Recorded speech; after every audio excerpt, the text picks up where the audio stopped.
ngërëm ñeel na leen yéen ñi ñu topp saa su ne ci seen bii di Makkat bi TV dal leen ak jàmm ci seen tënkum xibaar. ñu doore ko xibaar bi nga xamante ni préfet bu Ndakaaru Njaay jël na dogal daal di arrêté lépp loo xamante ni moto la buy daw ci biir Ndakaaru Njaay di circuler rawat na moto sax yi nga xamante ñoom la ñu woowee cag-cag.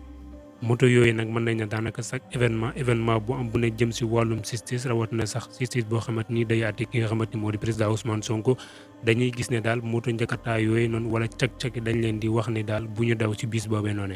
kon nag ki nga xamante ni moo di préfet bu Dakar jël dogal maanaam ne li ko dalee suba 6 heures du matin ba minuit daal benn moto boo xamante ni daal moto buy transporter nit la wala moto buy yóbbu ay bagages. di ñu koy woowee cag-cag daal yooyu noonu yëpp daal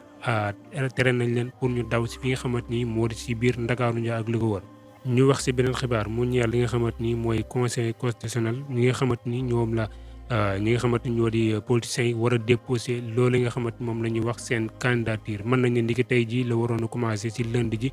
yemoo ko fukki fan ak benn si weeru décembre 2023 mu war a dem nag bala 26 décembre bi nga xamante moom la ñu nekk nii. waaye bis ni ki tey jii daal mën nañ ne benn candidat taxawaalu fa pour mën a déposer li nga xamante ni moom la ñu wax seen candidature yooyee. kon mu mel ni ngay day tey jii daal conseil constitutionnel dafa afoon lool ndax nag benn candidat yënguwut fa demut fa pour mën a déposer loolee.